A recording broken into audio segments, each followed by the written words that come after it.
Muito bem, amigos do Papo de Peso, estamos de volta hoje para falar de mais um super álbum de peso mesmo, né?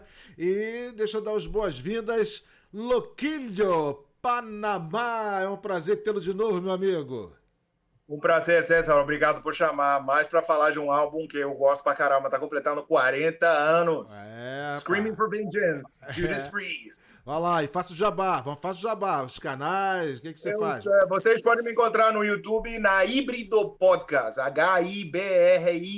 Híbrido Podcast. Ô, Loquillo Panamá. Vocês vão encontrar vídeos meus. Todo mês tem vídeo falando de lançamento de álbum, de single, experiência em festivais, tem do Lollapalooza, Melhores, do Grammy, Rock Argentino, tem mais de 70 vídeos lá do Loquillo Panamá com Híbrido Podcast, com o meu parceiro Gabriel Maciera, do Setor Visitante. Opa. Híbrido Podcast, Loquillo Panamá. Obrigado pelo espaço, César. Nada. Um prazer estar aqui com o Ricardo Igreja, do Cadinho de Songs, que você também pode escutar no Spotify. E aí, Ricardo? Ele já deu a metade do jabá, completa aí. Panamá é grande amigo aí de Twitter, de redes do próprio Spotify, do YouTube, e ele apresentou, né? O Cadinho de Sons é um blog, virou podcast na pandemia, a gente vai procurar alimentar mais, e tem lá também lançamentos, tem singles, tem shows da antiga que eu curti, que o pessoal curtiu, shows históricos, estava fazendo isso esse ano, vou voltar, pode escutar lá no Spotify também. E quem não eu conhece... também estou no Spotify com a Híbrido. Tem o meu especial do Prince lá, que já vai dar 4 anos desse especial do Prince lá da Híbrido Podcast no Spotify. A gente não conseguiu subir no YouTube, imediatamente foi derrubado do YouTube. Ainda está no Spotify. Prince fez o Rock in Rio 91, que o Judas Priest esteve, né? Rock in Rio 91, não é? Maracanã. É isso aí. E quem não conhece o Ricardo, além de ser vascaíno, o Ricardo sabe tudo da vida do Mick Jagger. É um fofoqueiro de primeira. Sabe tudo. Sabe... É que eu lia muita revista Bid, aquelas coisas todas, anos de 80. Tá bom. Tá certo. Muito bem, meus amigos. Vamos falar hoje sobre o Scream for Vengeance, álbum do Judas, lançado em 17 de julho. É pouco tempo agora, completou 40 anos, 1982, pela Columbia Records nos Estados Unidos e pela CBS no Reino Unido, né? É um álbum, deixa eu começar com Loquillo Panamá. É um álbum, foi entre o Point of Entry, que não fez lá aquele grande sucesso, e entre o Defender of the Faith, que foi uma outra porrada que o Judas lançou, né? Como é que você percebe esse álbum, que o nome não podia ser outra coisa, né? Pelo nome do álbum já tinha que ser pancada, porrada do início ao fim. Diga lá, Loquillo. Bom, o Judas vinha de um problema financeiro, realmente, né? O disco anterior, Point of Entry, não agradou em lugar nenhum. Eles estavam cansados depois de lançar tanto o álbum, um atrás do outro. Tem um ao vivo de 79, né? Vem o Scene After Scene, depois vem o Stained Class, depois vem o ao vivo, depois 1980, Bridge Steel. Aí o Bridge Steel tinha dado certo, aí lançam o Point of Entry, mas o Point of Entry, até a capa do Point of Entry não tem graça nenhuma. O disco da capa feia, conhecido como disco da capa feia. Ele saiu com outra capa nos Estados Unidos, outra portada, né, outra arte. Mas mesmo assim, é um disco que ele não tem tanto peso. Muita gente acha que não tem tanto peso. Aí aparece isso aqui, que é o extremo aqui do metal, né? Como se fosse praticamente o início do que seria speed metal e thrash metal, né? Todas aquelas guitarras aceleradas, esses solos de guitarra, eles vêm aqui, né? E aparecem para o público. Você vê, isso aqui saiu em 82, Metallica aparece em 81, Slayer 82, essas bandas como e esse era meio que o disco que todo mundo pegou para ouvir, tipo, o que é isso aqui? É isso aqui que a gente quer. E é o Judas que, junto com o Paul Dayano do Iron Maiden, influenciou muitos vocalistas das bandas de heavy metal cariocas, porque se você pegar álbuns como o Azul Limão, como o Vírus, eles davam muito gritos, exageravam nos gritinhos agudos. Eu ouvi o Azul Limão há 2 semanas, aqui em Bangu, abrindo para o Cripta, num festival. E o Azul Limão tava alto pra caramba, os gritos alto pra caramba, era Screaming for Vengeance de verdade. É isso aí. O Ricardo. Eu realmente, Judas, eu tô aprendendo com vocês. Só que eu conheço Judas de Breaking the Law e quando veio também no Rock in Rio, né? Tem ali Painkiller, né? Painkiller. Painkiller, 1990. Isso que eu conheço mais do Judas. E eu, assim, mais fã de Iron Maiden, de Purple, né? Por aí, Led Zeppelin. Mas o Judas, assim, depois que veio no Rock in Rio, você começa a prestar atenção, no meu caso, comecei a prestar atenção. E assim, agora eu vou perguntar, trouxe aqui para vocês. Eu sei que vocês devem ter o Bob Dylan, a única coisa que eu tenho de referência com Judas. Eu adoro Bob Dylan. O nome da banda é uma canção extraída de uma canção de Bob Dylan, né? Verdade. Que é lá do John Wesley Harding, onde tem How Long the Watchtower, que é aquela música, eu acho que é a balada The Ballad of Frank Lee and Judas Priest. Isso. E daí aí eu falei, eu tenho que vir com alguma coisa de referência, que Judas... Exatamente. Porque a banda ela começa por aí, né? Dos festivais lá na Inglaterra, Isle of Wight, aquela coisa, muito Jimi Hendrix, por aí. O que aconteceu? Quando... Nos anos 80, quando começou...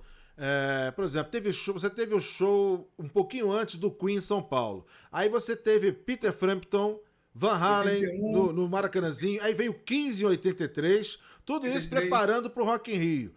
Quando chegou o auge do Rock in Rio, que tinha as bandas que a gente passou a gostar, até antes um pouco, mas passou a ouvir, que era Iron Maiden, Whitesnake, AC/DC, Scorpion, Ozzy, as gravadoras aproveitaram e colocaram no mercado um monte de álbuns, não sei se estavam encalhados. O Judas era um desses. Judas, Saxon, eu lembro que, você chegava numa loja de discos, era um monte de álbuns do Judas, que, caramba, que banda é essa? E engraçado que tinha o ao vivo do No Sleep Till Hammersmith do Motorhead, um Lanced in the East do Judas, The Eagles Has Landed do Saxon. Foram álbuns ao vivo que foram praticamente não lançados ao mesmo tempo, mas foram jogados no mercado ao mesmo tempo, aproveitando aquela leva aquela nova onda do heavy metal que o Iron Maiden participou, também tem a ver com o Judas? Não, o Judas começou em 69, foi formado em 69, então... E o primeiro álbum foi em 74, não é isso, o Loquilho? 72 o primeiro, foi em 72. 72. Então, é outra levada, mas ele participou, pode ver que o Rob Halford depois ele vai usar as roupas de couro, moto, para poder pegar a levada punk que no final dos anos 70 estava explodindo. Isso foi inovador do Rob, né? Eu acho que essa indumentária é algo que ninguém fazia, não? Mas aproveitando também a levada, né? Porque Ali o Panamá, pode falar. Gato por lebre, que muita gente foi enganada e não sabe, ok? Ali tem gato por lebre. Esse era o visual do Clube de Fetiche. Entendeu? E se você pega as fotos iniciais do Judas Priest até 77, cada um se vestia de uma maneira diferente. Aí o K.K. Downing, ele decide assim, vem cá, vamos usar isso aqui. E ele decide harmonizar tudo e vira aquele visual de preto e com correntes. Só que para o Rob Halford isso foi um escape. Porque ele via isso no clube que ele ia lá de pegação. Que era a roupa de mulher, entendeu? Ele demorou a assumir essa questão, teve até depressão, eu acho. Né? Depois que ele saiu da banda, parece que ele assumiu. Ele assumiu depois, quando ele estava na carreira solo. Especial. Tem 2 livros que foram lançados no Brasil. Tem a biografia do Rob Halford e tem a biografia do K.K. Downing. As duas foram lançadas em português, aí você pode enfrentar uma contra a outra e você entende. Em 86, ele teve problema de depressão, porque o namorado dele, ele gosta de fofoca, né? O namorado dele se matou em frente dele, pegou um tiro e se matou em frente dele. Entendeu? Isso aconteceu na residência dele, na casa dele, em frente dele. Entendeu? Esse é o problema da depressão. Tinha muita droga, muita coisa. Mas a gente está aqui em 82, muito antes disso, entendeu? Sobre o coro, sobre o que vocês estão falando, isso foi uma coisa que o KK, um dos guitarristas, eram 2 guitarristas, o Judas Priest se caracteriza por isso, são 2 guitarras, entendeu? São 2 guitarras, duelo de guitarra, e cada um fazendo um solo, não é uma guitarra rítmica e uma guitarra isso. Solo. São 2 solos. E aí que eu acho que houve... É como se fosse uma resposta entre guitarras. E aí que eu acho que houve uma influência do Judas no Iron Maiden, que também... Sim, mas o Tim Lizzy também fazia isso. Mas o Judas era mais pesado, entendeu? Muitas bandas faziam isso. O que acontece com o Iron? Quando o Iron aparece, o Iron vira o inimigo do Judas Priest. Se você pega o livro do K.K. Downing, os caras do Iron Maiden sentavam na passagem de som de Judas para ver, enfrentando o Judas Priest para ver, para tentar fazer melhor do que eles no show de abertura. O Iron Maiden foi meio que uma dor de cabeça no início para o Judas Priest. Porque você tinha bandas que um guitarrista tocava numa música e o outro guitarrista solava numa outra. Mas você fazer a saída de um solo de um emendando com outro guitarrista... Eu acho que o Judas foi, se não foi o precursor, foi um dos primeiros que fizeram isso. Eu isso. reescutei o disco e prestei atenção nisso. Eu falei, caraca, o que eu estou perdendo aqui? Porque essa banda faz algo que eu gosto muito. Que eu gosto muito de Tim Lizzy, né? Eu não sei pronunciar legal. Mas tem a ver. Tim Lizzy está dentro desse conglomerado aí de som britânico, entendeu? Então, o Judas, você perguntou, o Judas com o Iron. O Judas já existia... Então, eles, tipo, inspirados nele, que surge esse New Wave of Heavy Metal, né? New Wave of British Heavy Metal, onde tem aquele monte de bandas que até o Def Leppard foi jogado lá dentro e não fazia parte. Eram bandas novas em Inglaterra, tinha um monte, tinha o Angel Wave, tinha um monte de bandas, entendeu? Um monte de bandas que não fizeram sucesso. Mas o importante, que eu já vou me adiantar aqui, César, é o seguinte. Esse foi aqui o disco de maior sucesso do Judas Priest. No Brasil, não. No Brasil, nos Estados Unidos ele foi esse daí. No mundo todo. Esse aqui é o único disco de platina dupla do Judas Priest. Depois desse disco aqui, eles lançam o excelente Defenders of the Faith. Não é platina. Depois lançam o Turbo, disco de ouro. Na época em que o heavy metal e o hard rock era popular. Época do Bon Jovi, do Poison, do todo mundo, e o Judas não consegue disco de platina, eles conseguem com Turbo disco de ouro.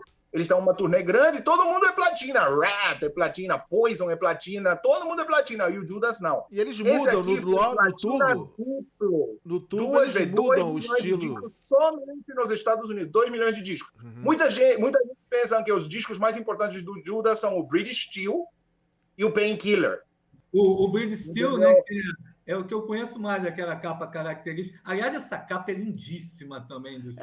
Essa capa foi a mudança de estilo, justamente é o efeito 3D, que depois veio até também em outras capas. Foi plagiada essa capa, não foi, Panamá? Plagiada pela Gap, aquela loja. Eu li alguma coisa sobre isso. Houve um... A capa... O Ricardo só traz fofoca, César! Meu Deus do céu! Quem plagiou foi o Doug Johnson, tá? Doug Johnson que plagiou. A Gap por fazer não sei se era uma camiseta, uma coisa parecida. Mas qual é a capa que o senhor está falando, Ricardo? Essa aqui? Essa, procura que você vai ver isso aí. O Screaming for Vengeance, da Águia. Processou em 2012, uma Você coisa vê, assim. o Ricardo começa o programa afirmando que não conhece quase nada do Judas. Mas de fofoca ele sabe. Já que ele está falando da arte do disco, eu te digo que é o mesmo artista que fez essa capa aqui, o Defenders of the Faith e o Turbo. É o mesmo artista que fez as 3 capas. Você pode ver, comparar as 3, botar as 3 juntas. O Turbo, o Defenders of the Faith e o Screaming for Vengeance. É o mesmo tipo de arte. Ele já faleceu. Essa capa aqui tem o sol. Tem um sol por trás da águia. Essa aqui é a edição de 30 anos. Voltando ao que eu estava falando. Vamos lá, então. A característica do Judas são o vocal alto, né, agudo, né, os gritos do Halford, junto com essas guitarras estridentes em solos de guitarra. São duelos de solos de guitarra, não são guitarras duplas. É uma guitarra e a outra responde. Isso que é Judas Priest. Quando você vai nos créditos das canções, você vê solo KK, solo Glenn, são dois guitarristas, Glenn Tipton e KK Downing, e um respondia ao outro. Isso que era legal do Judas Priest. Isso aí. Isso que é legal do Judas Priest. E isso briga. Passa para gerações de bandas. Se você vai ver Slayer ou outras bandas, são duas guitarras. Também. Tem aquela coisa, um faz o solo, o outro responde. Você tem o Jeff Hanneman com o Kerry King também duelando da mesma forma no Slayer. Isso aí foi... tipo, eles fizeram um cover, né, do Judas, né? O Slayer, Sepultura gravou música desse álbum. O Saxon gravou música desse álbum. Tem várias músicas que foram revisionadas. Halloween também regravou algumas músicas. O Judas Priest vinha do fracasso do Point of Entry. Eles lançam isso aqui. De alguma maneira, a canção You've Got Another Thing Coming vai parar na rádio pop. É muito boa. Começa a tocar e vira hit single nos Estados Unidos. You've Got Another Thing Coming foi a canção que salvou o Judas. Mas essa é a canção que fez com que esse disco aqui vendesse 2 milhões de unidades nos Estados Unidos. 2 milhões. Aqui muita gente não lembra desse disco. Estou falando aqui, só você fala de Painkiller e British Steel. Esse disco aqui é uma das pedras fundamentais para fazer que o heavy metal e o hard rock estourassem nos Estados Unidos. Isso aqui. E o Judas estava trabalhando pra caramba, fazendo turnê, sem parar nos Estados Unidos. Entendeu? Perfeito. Na época do Point of Entry, que saiu em 81 e foi um fracasso, imediatamente eles vão para Bahamas, vão para Espanha, gravam esse disco, trazem de volta e começam a turnê. Ele poderia ter sido maior se eles tivessem continuado com a turnê. Mas o último show é aquele Us Festival de 83. Ricardo. Interromper, eu vou ter que voar mesmo. Posso deixar minhas músicas aí? Pode falar. Agora, então. Ricardo, fala com as 3 canções favoritas. Suas 3 favoritas. Olha, eu gosto de Electric Eye, que vem logo a segunda. Né? A primeira é uma vinhetinha. The Hellion. Elas tocam juntas, sempre. A introdução e o show. Funcionam juntas, verdade. Exatamente. Eu gosto da que tem o começo de bateria, que é Broadstone, que tem aquela batera, que eu acho que é a terceira ou quarta ali do disco, que tem uma batera no começo, Broadstone. E a que você falou que é a música de estrada, a estourada, que você diz que não gosta tanto, You've Got Nothing, né? Como é o nome dela toda?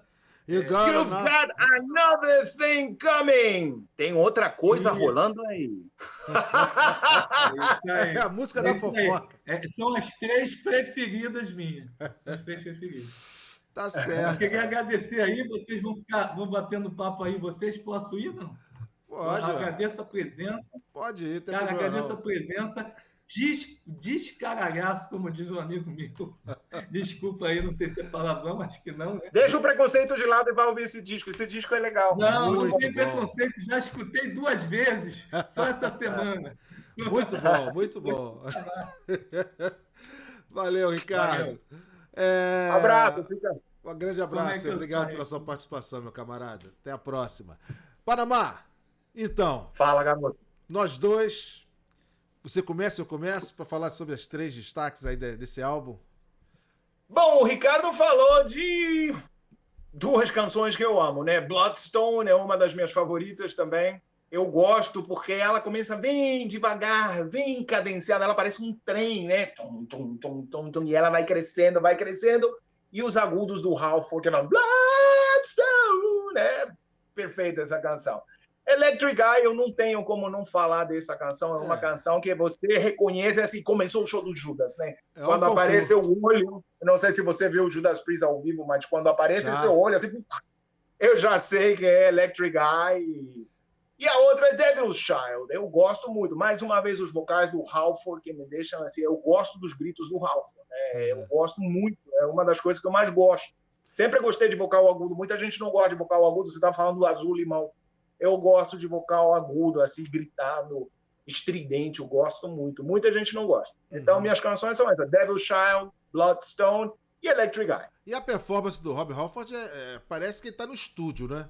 Ao vivo e no estúdio, dificilmente pelo menos... O Halford, ele usa muitos recursos há mais de 15 anos. Eu já vi o Judas 9 vezes ao vivo. Você estava perguntando da performance do Halford. O Halford, ele usa um eco. Então, o próprio vocal dele passa por e fica aquele eco para fazer um som mais alto. Para sustentar a voz também, né? Porque senão... Sim, então, tipo, ele usa muitos recursos. Ele continua gritando, ele consegue fazer muita coisa no palco, mas ele já tem mais de 65 anos, eu acho que quase 70 anos, não sei direito a idade dele, mas já Halford é bem velho e continua fazendo show, né? Ele já tem aquele cartão do idoso já. Já entra grátis nos shows. Eu gosto muito do vocal do Halford, influenciou muita gente. Ô, Panamá, eu vou aqui, ó. Logicamente, Orconcourt, Electric Eye, não tem como não deixar essa música. Eu vou falar duas músicas que não foram ainda comentadas nem por você nem pelo Ricardo. Uma é de autoria do Bob Halligan Jr., que também fez uma música no álbum The Friend of the Fate, que é o Check Chase, né? Check Chase. Isso foi imposição da gravadora. Isso. A gravadora que empurrou isso aí e eles foram forçados a incluir essas canções. Isso. É uma música comercial, mais comercial, mas eu destaco essa música, eu acho foi bem tocada. E a outra, que é o álbum título, a faixa título, né? Que é Scream for Vengeance, que eu também adoro essa música. A diferença entre uma e outra, ela não, né? A gente escolhe três, mas a diferença entre elas é muito pequena, né? É um álbum bem coeso, né? Diferente do outro álbum que a gente estava falando, isso aqui são 10 canções, né? E ele é bem coeso, né? Se você vai ver que The Hellion, né, uma vinheta, são 9 canções, entendeu? Então, se você vai ver, a que é mais diferente talvez seja You Got Another Thing Coming. É a mais diferente de todas. Se você vai botar Bloodstone, Screaming for Vengeance, Electric Eye, Devil's Child, elas são muito parecidas. Muito bem. Entendeu? Conversamos aí. Mais um aqui com você, César. Papo de peso, 40 anos do Scream for Vengeance. Panamá, mais uma vez, muito obrigado pela sua participação. Prazer tê-lo aqui no nosso programa. Espero não ter falado demais, né? Eu sou muito prolixo, César. Depois você edita, corta o que tiver. Quem quiser me acompanhar, eu estou na Híbrido Podcast, HIBRIDO. Tem no Spotify, tem no YouTube, tenho vídeos todos os meses com singles, com álbuns dos lançamentos do mês, junto com meu parceiro Gabriel Macieira, Híbrido Podcast. Procura Loquijo Panamá, Híbrido Podcast no Spotify ou no YouTube, que você encontra essa pessoa aqui. Um prazer estar com você em Papo de Peso aqui, César Mackenzie. Obrigado por chamar. Chame sempre. Opa, bom dia, boa noite, boa madrugada. Vou te explorar bastante, pode ficar tranquilo. E ó, tanto no canal aqui do Papo de Peso, como também no canal do Loquidio Panamá, é assim, né? Loquidio. Vocês compartilhem, né? Se inscrevam, né? Acionem o sininho para poder, sempre quando subir algum programa, vocês serem avisados e estar junto com a gente aqui conversando sobre música. Grande abraço a todos, saúde e paz para toda a família. Panamá, brigadão, meu camarada. Abraço, obrigado, César, um prazer estar aqui. Prazer todo meu.